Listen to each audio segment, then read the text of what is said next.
Hello friends, അങ്ങനെ ചെമ്പനീർ പൂവ് പുതിയ പ്രൊമോയിൽ നമ്മുടെ ശ്രുതിനെ ആശ്വസിപ്പിക്കാൻ വരുവാട്ടോ നമ്മുടെ രേവതി. അപ്പൊ ശ്രുതി പറയുന്നുണ്ട്, നീയും നിന്റെ കെട്ടിയാനും കൂടെ കോടതിയിൽ വിചാരണ ചെയ്യുന്ന പോലെയല്ലേ എന്നെയും സുധീനിട്ട് വധിച്ചത്, അതൊക്കെ തെറ്റല്ലേ എന്ന് പറയുകയാണ്. അപ്പൊ രേവതി പറയുന്നുണ്ട്, സച്ചേട്ടൻ ചെയ്തതിൽ ഒരു തെറ്റുമില്ല, നിങ്ങൾ അത്രയ്ക്കും വേണ്ടി ചെയ്തു വെച്ചിട്ടല്ലേ സച്ചേട്ടൻ അങ്ങനെ ചെയ്തത് എന്നൊക്കെ പറയുവാട്ടോ നമ്മുടെ രേവതി. പിന്നീട് നമ്മുടെ രേവതി സ്വന്തം വീട്ടിൽ പോകുമ്പോൾ അവിടെ അനിയനുണ്ടല്ലോ ശരത്ത് ഇങ്ങനെ പറയുന്നുണ്ട്, ആ ശ്രുതി ചേച്ചിയുടെ പിന്നിൽ എന്തൊക്കെയോ കുറെ കള്ളത്തരങ്ങളുണ്ട്, അവരെ പലതവണ ഞാൻ ആന്റണിയുടെ ഓഫീസിൽ വെച്ച് കണ്ടിട്ടുണ്ട്, പലതവണ അവിടെ നിന്നും പലിശയ്ക്ക് കാശെടുക്കാൻ വന്നിട്ടുണ്ട് എന്നൊക്കെ പറയുവാണേ.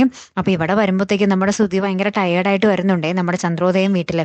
അപ്പൊ ശ്രുതി ആണെങ്കിൽ നമ്മുടെ ശ്രുതിയുടെ അടുത്തേക്ക് പോകാൻ ശ്രമിക്കുമ്പോൾ നമ്മുടെ ചന്ദ്രമതി അവിടെ തടയുന്ന ഒരു രംഗങ്ങൾ കാണിക്കുന്നുണ്ടേ.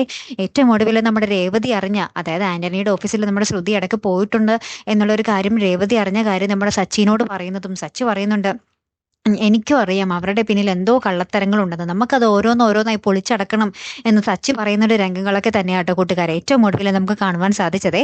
കാത്തിരിക്കാട്ടോ അടുത്തൊരു വീഡിയോയുമായി വരുന്നത് വരയ്ക്കും. Good bye.